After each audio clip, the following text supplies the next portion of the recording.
Bien, buenas tardes, hermanos y amigos que nos ven por este canal. Una vez más, estamos aquí en nuestra última reunión del año 2025.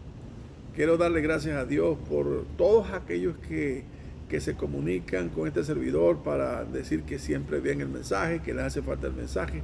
Bueno, esos son detalles que nos motivan, ciertamente, y que, bueno, gracias a Dios todavía tenemos salud para continuar llevando este mensaje. Y la verdad es que no sabemos hasta dónde llega, pero el asunto es que la gente lo oiga. Y en estos días escuché a una mamá de una niña que partió con el Señor, y ella decía en su dolor, cuando se entrevistó conmigo, decía: mi hija siempre veía el mensaje de los lunes y del domingo. Yo decía: mamá, ponme el mensaje. Y yo creí que dije: bueno, Señor, gracias, porque por lo menos a esta niña que tú tuviste a bien llevarla a tu presencia, recibió el mensaje y se edificaba con ello. Bueno, este es el propósito: edificar a la iglesia. Edificar a la iglesia, o sea, que la iglesia pueda crecer en el conocimiento de la gracia, de todo lo que implica la gracia, ¿verdad? Y de nuestro Señor Jesucristo.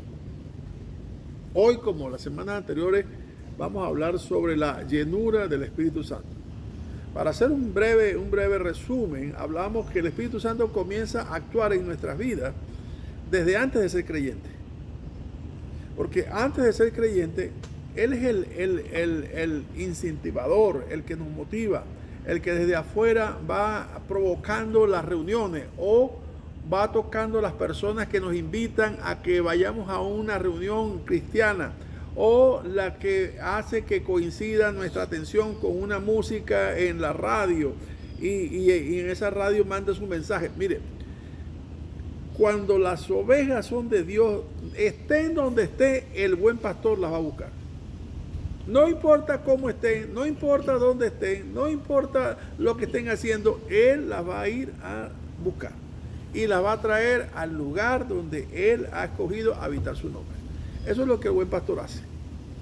Eso es lo que hace nuestro Señor Jesucristo. Entonces, Él comienza a actuar desde afuera hasta que llega a la fe, por la fe a través de la palabra de Dios, y Él es el que convence, decir, a nuestra alma. Él es el que hace resplandecer nuestro corazón para que nuestro entendimiento se alumbre, ¿verdad?, con la verdad del Evangelio de la persona de Cristo, y nosotros podamos confesar con nuestra boca que Jesús es el Señor. Ahí está. El completo de la gracia en la primera etapa está ahí. Cuando confesamos con nuestra boca que Jesús es el Señor. Entonces, voy a decirlo así, como un regalo de Dios, una dádiva adicional a la fe, es la dádiva del Espíritu Santo. Dios da su Espíritu en la presencia nuestra como el sello de Dios, diciéndole, óigame bien, diciéndole a todo el entorno celeste y celestial, ¿verdad?, el no físico, el metafísico, el mundo celeste, el mundo de los espíritus, y los ángeles y los arcángeles y todos los que están alrededor de nosotros que no podemos ver, está diciendo: esta oveja es mía, tiene mi sello, tiene mi presencia. La presencia del Espíritu Santo es el sello de Dios diciéndole: epa, con ella no se metan, porque el que se mete con ella, se mete conmigo. Así que, hermano, cobre ánimo, no importa la situación como haya sido este año, cobre ánimo. Usted sabe que usted tiene un pastor en Cristo Jesús, ¿verdad? Un Señor en Cristo Jesús, un Padre que está en los cielos, un Espíritu que les ha dado, todo por gracia. Entonces, Él comienza a actuar de esa manera. También hablamos que el propósito de la presencia del Espíritu Santo en nuestra vida es glorificar a Cristo. O sea, que nosotros seamos la mejor propaganda, el mejor aviso publicitario móvil. Que donde quiera que vayamos seamos mejor que los camiones esos 350 que andan con una valla publicitaria en todo, recorriendo la ciudad anunciando cualquier producto. Bueno, nosotros somos así. Somos una valla móvil publicitaria que muestra a donde quiera que vaya las virtudes de aquel que los llamó de las tinieblas a su luz admirable. Ese es el propósito del Espíritu Santo. que nosotros podamos mostrar el amor de Dios, que nosotros podamos mostrar la misericordia de Dios, que nosotros podamos mostrar la bondad de Dios, que podamos mostrar la benignidad de Dios. O sea, toda esa cantidad de atributos los cuales Dios nos ha transferido. Hablo de atributos transferibles.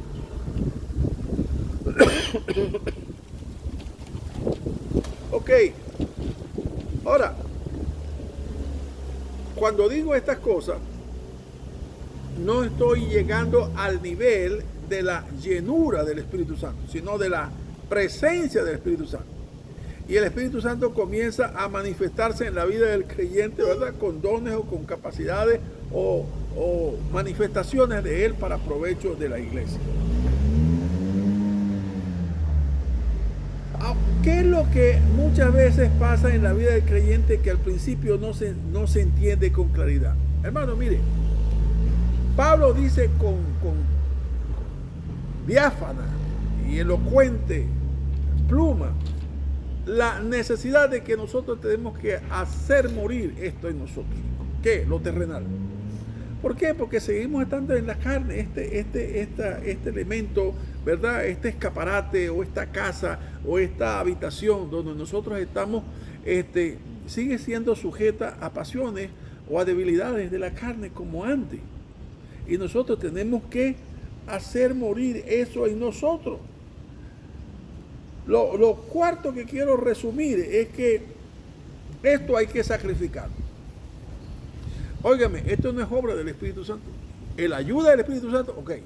Pero Pablo nos habla a nosotros como si dependiese de nosotros el hacer morir lo terrenal en nosotros.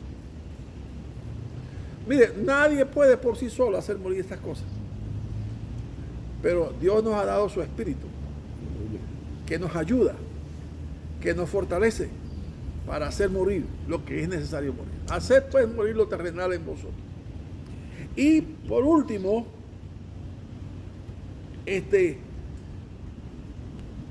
no podemos llamarnos cristianos y hacer lo que nos plazca. No puede ser así. No puede ser así porque la palabra dice claramente que antes éramos esclavos de nuestros placeres y ahora hemos venido a ser siervos de justicia. O sea, esclavos de lo bueno, porque antes éramos de lo malo. Ahora venimos a ser servidores de Dios donde quiera que vayamos. Ahora bien, finalmente, hablamos de lo que Pablo le dice a la iglesia. Mirad bien, mirad con diligencia cómo andéis. Y pone dos ejemplos claros. Dice, como sabios y no como necios. Como sensatos y no como insensatos. O sea que en medio del cuerpo de Cristo hay hermanos que andan con insensatez o necedad. Y otros andan diligentemente queriendo ser sabios y entendidos. A eso nos llaman. Y al final de Efesios 5:8, lo que habíamos hablado. Sed pues vosotros llenos del Espíritu Santo. No os embriaguéis en vino, en lo cual hay disipación, disolución. Más bien sed llenos del Espíritu Santo. ¡Qué hermosura! ¡Qué hermosura! Mire, óigame bien, siempre, mire la palabra de Dios de esta manera. La palabra de Dios, no importa los matices fuertes que tenga en algunos pasajes, siempre es el propósito de Dios para que su pueblo le conozca. El Dios eterno también es Dios amoroso y quiere que estos seres humanos, ¿verdad?, que nunca merecieron ni procuraron esta relación con Dios, sino que fue de Él donde partió la iniciativa. Él quiere que también le conozcan y quiere hablar en un lenguaje amoroso.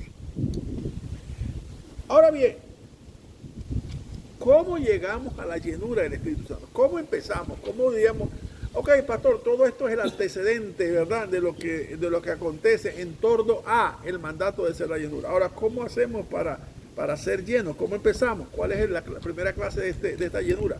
Ahora quiero compartir con ustedes Colosenses capítulo 3, versículo 16, y con ese versículo comenzamos. La palabra de Cristo more en abundancia en vosotros, enseñándoos y exhortándoos unos a otros en toda sabiduría, cantando con gracia en vuestros corazones al Señor, con salmos e himnos y cánticos espirituales. El exhorto que está aquí es: la palabra de Cristo more abundantemente. ¿Sabe que a veces nosotros tenemos esto como un concepto relativo?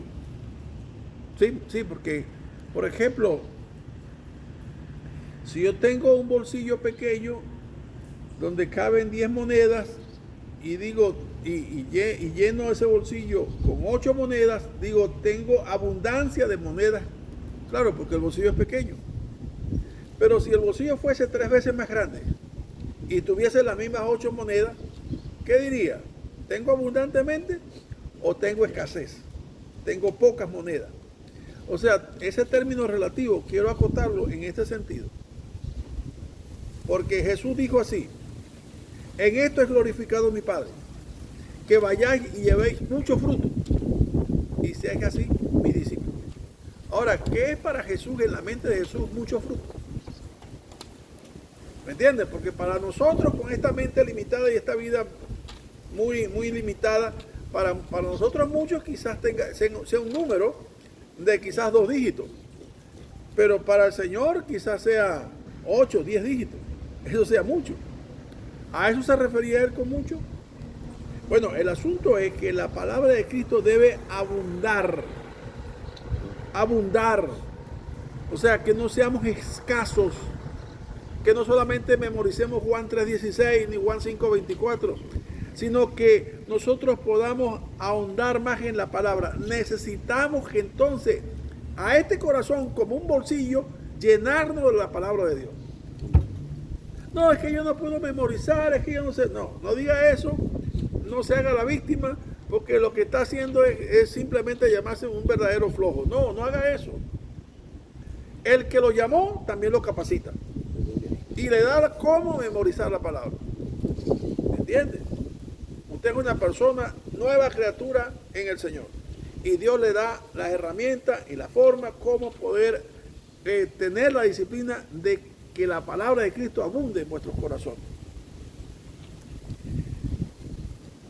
Esto sería como el mandato.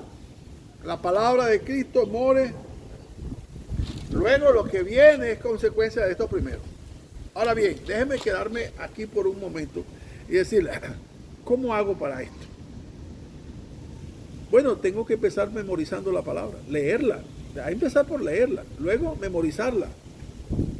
Pero me voy a quedar en el tercer escalón. Usted la puede leer, seguramente la lee. ¿Ha memorizado algunos textos? Sí, ha memorizado algunos textos. Pero voy a ir al otro escalón que se llama meditar. Meditar en la palabra. Necesitamos meditar en el sentido de que la palabra de Dios sea nuestra delicia. Esa palabra es importante, la vamos a tocar en esta tarde. Que la palabra de Dios sea, la palabra no puede ser una carga, la palabra no puede ser una obligación, la palabra tiene que ser una necesidad.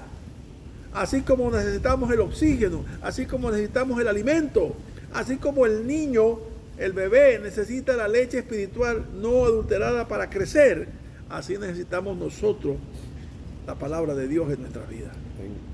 Tiene que ser así. Ahora, si nosotros empezamos con esta disciplina a llenar nuestro corazón, ¿verdad?, de la palabra de Dios, que abunde en nuestro corazón, que haya suficiente, bastante, de ese corazón va a hablar la boca. ¿Y qué dice la palabra? De la abundancia del corazón, habla la boca. Si en el corazón hay abundancia de la palabra, entonces vamos a hablar palabra. Usted va a ver que la actitud ante las circunstancias que nos rodean, ante el pecado que nos asedia, ante las malas noticias, la actitud va a ser diferente. Porque la palabra de Dios produce la fe. La palabra de Dios produce un cambio de pensamiento, una transformación, dice la palabra, transformados por medio de la renovación de vuestro entendimiento. Y eso viene por la palabra. Así que, mis amados, nosotros tenemos que comenzar en esto. Primero, leer la palabra todos los días, que no haya un día que no lea la palabra. todos los días. No haga como esos que quieren leer la Biblia en un año. Déjese ese cuento. Eso no sirve. Así no. Usted tiene todavía, haga así. Yo voy a meditar en la palabra en los próximos 10 años. ¿Por qué? Porque esto no es prisa. Esto es cuestión de que la palabra pueda tener lo que el Señor dijo. Yo les he dado tu palabra y ellos la guardaron, la atesoraron. Entonces, para atesorar la palabra, tengo que meditar en ella, tengo que memorizarla, tengo que hacer una exégesis, tengo que ver en qué contexto se dijo, tengo que investigar un poco, así sea un versículo. Pero si usted lee, por ejemplo, Juan 3:16, usted lo puede repetir. Bueno, pero hay muchos loros por ahí que también lo repiten. De esos loros, animalitos que lo repiten y no saben lo que dicen. Pero usted sabe lo que implica Juan 3:16, que es como que el versículo que todo cristiano evangélico se lo sabe, pero realmente sabe la implicación de cada una de esas palabras. A eso me refiero, meditar en ella. ¿Me entiende? Oye, ¿qué dijo el Señor cuando dijo de tal manera? De tal manera. ¿Cuál sería la magnitud? Bueno, que no se reservó ni a su propio hijo. ¡Wow! Por mí. Usted va a decir, yo no lo merecía. Y yo también me hago eco de lo que usted dice, yo tampoco lo merecía. Pero así es el amor. El amor de Dios da algo así como que sin límite. Hasta el que no escatimó ni a su propio hijo, sino que lo dio por todos nosotros. Dice, el que no escatimó. Así que en esta palabra, como yo quiero que meditemos esta tarde. En el Salmo 1, ¿se acuerda que dice, bienaventurado el varón que no anduvo en consejo de malos, ni en camino de pecadores, ni en silla de escarnecedores se ha sentado, sino que es bienaventurado porque se apartó de esta gente, no solamente por eso, sino que en la palabra de Dios está su delicia. Su delicia. Y en ella medita de día y de noche. Y la promesa nunca va a faltar. Siempre en toda demanda de Dios hay una promesa. Será como árbol plantado junto a corrientes de agua que da su fruto a su tiempo y su hoja no cae. Mire, nada más que con el Salmo 1, usted puede llenar su corazón y enriquecerlo de una manera. Y eso va a provocar en usted una convicción. Es como cuando lee el Salmo 23. Dice, usted hace la primera declaración, Jehová es mi pastor, nada me faltará. O el Salmo 121, alzaré mis ojos a los montes, ¿de dónde vendrá mi socorro? Mi socorro viene de Jehová que hizo los cielos y la tierra. Mire, cuando usted le piensa un rato sobre eso, el que hizo los cielos y la tierra será mi socorro. Usted está salvo. Usted salen las dudas y salen las preocupaciones corriendo de su presencia. Todo espíritu que quiera atribularlo y eclipsar cualquier momento la bondad de Dios sobre su vida por unas circunstancias adversas, sale corriendo. Porque usted repite, Jehová mi pastor, nada me faltará. Pero lo repite no como un loro, sino lo repite como aquel que tiene convicción y sabe lo que está diciendo. Así que le invito a que veamos el Salmo 119 y varios versículos de esto, hermano. Versículo 92, 119, 92. Si tu ley no hubiese sido mi delicia, ya en mi aflicción hubiese perecido. El 143. Aflicción y angustia se han apoderado de mí, mas tus mandamientos fueron mi delicia. Mire lo que está diciendo el escritor del Salmo 119. Este hombre usa todo este poema del Salmo 119, ¿verdad? Con 174 versículos, donde desarrolla todo el alfabeto judío e israelita, hebreo, perdón, y hace pasa que en español no cuadra la rima que hay, pero en hebreo es perfecto. Sí, en hebreo es perfecto. Pero miren lo que está diciendo aquí. ¿Usted y yo hemos pasado por aflicciones? Sí, sí. Hemos pasado por pruebas difíciles, sí, donde no vemos salida, donde no vemos la noche que no llegue el día. O sea, se tarda el día y las horas son eternas. Donde el trabajo que usted está esperando no llega mañana. Y el cheque que está esperando, o el dinero, o algo que le dé luz, no llega. Y comienza el entorno, angustiarse, ¿verdad? Y usted se angustia. Pero mire lo que dice él. En este salmo, aflicción y angustia se han apoderado de mí. Más, por encima de eso, más, tus mandamientos fueron mi delicia. O sea, ¿qué quiere decir? Hay dos contextos. Uno, el contexto del entorno que hay ahí, pero hay algo que no pueden invadir. La angustia y la aflicción no pueden invadir. ¿Qué no pueden invadir? Tu alma. ¿Por qué? Porque la palabra de Cristo abunda, habita abundantemente en el corazón del escritor de este salmo. Él lo dijo en el 92, dijo, si tu ley no hubiese sido mi delicia,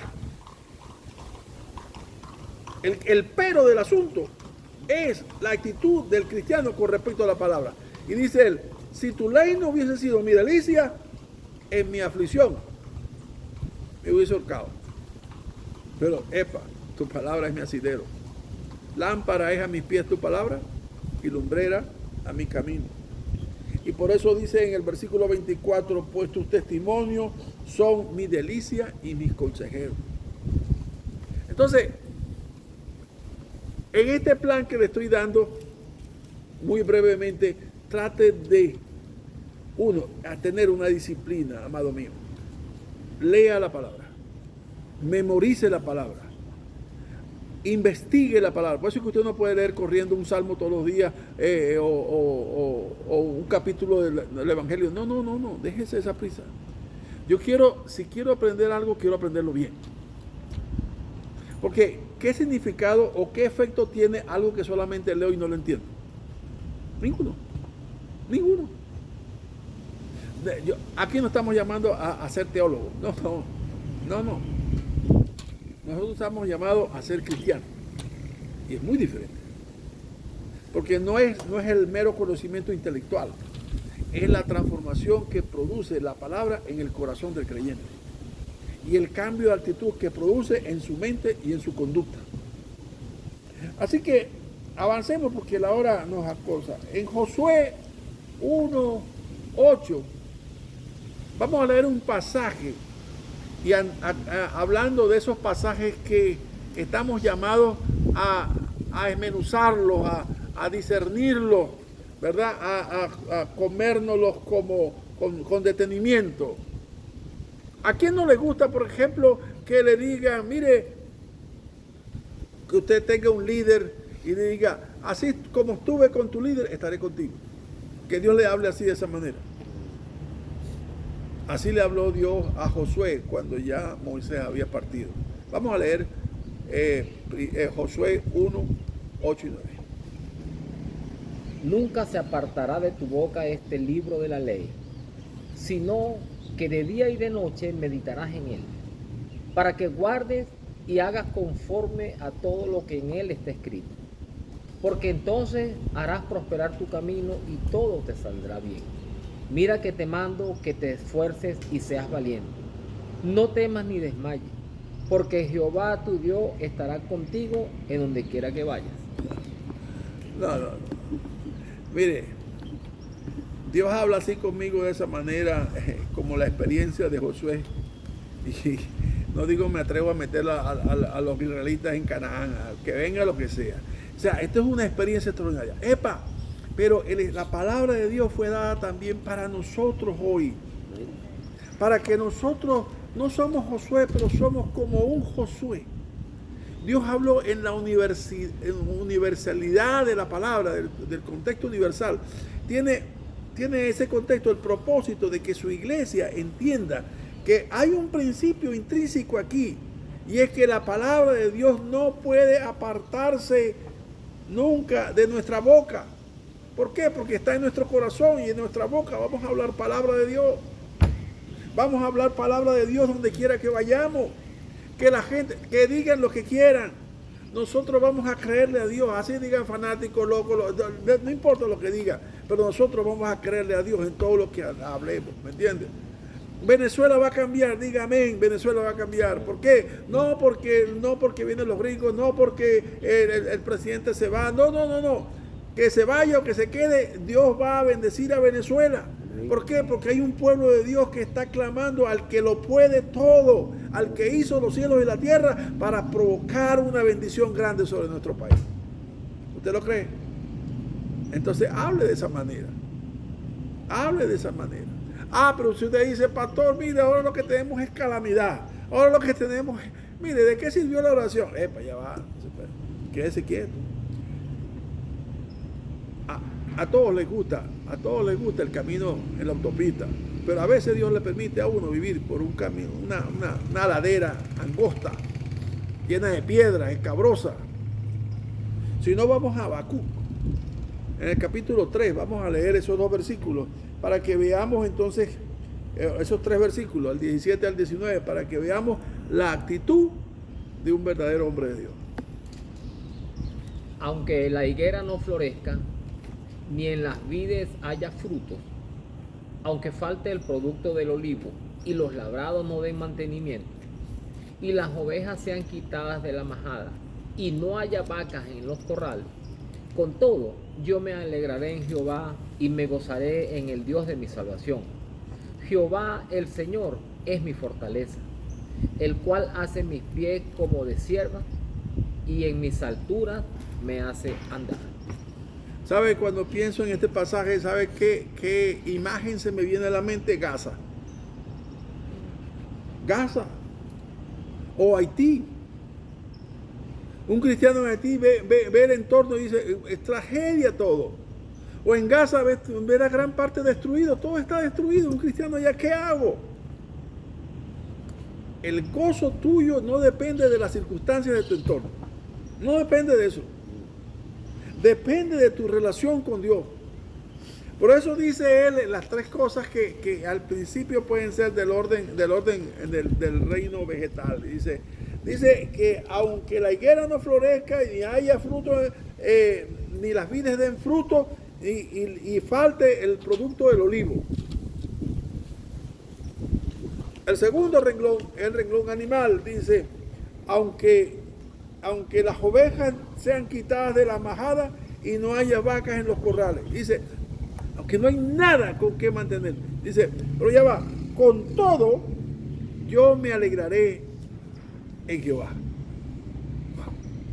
¿Cómo hacen eso?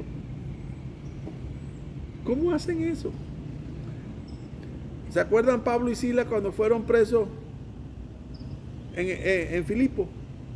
¿Cómo estaban ellos? Con la espalda reventada. ¿Cómo estaban ellos? Metidos con un cepo ahí encarcelados, con guardia, en la oscuridad. ¿Y qué estaban haciendo ellos? Cantando y orando. ¡Epa! ¿Y esos locos qué pasa? Y era medianoche. Por eso, amados míos, la llenura del Espíritu Santo no es una utopía, ni algo que tenga patente como para algún grupo cristiano protestante nada más. No, eso está para todos los hijos de Dios. Para todos los hijos de Dios. Y Dios me ha permitido en este tiempo abordar este tema y seguir abordando. Quizás van a ser como 10 mensajes para ir abordando y que haya una liberación en medio de mi iglesia y en medio de las iglesias que escuchen este mensaje. Porque el Espíritu Santo fue dado sin reservas para todos los creyentes, para todos los que Dios ha escogido para que formen parte de la ciudadanía del reino de los cielos aquí en la tierra en esta actualidad. Así que permítame desearle una llenura del Espíritu Santo, que pase un tiempo decembrino, una Navidad, este 24 en familia, donde quiera que esté, pero lo importante es que esté con la compañía del Señor Jesucristo y el Espíritu Santo. Que Dios le bendiga donde quiera que esté. Amén.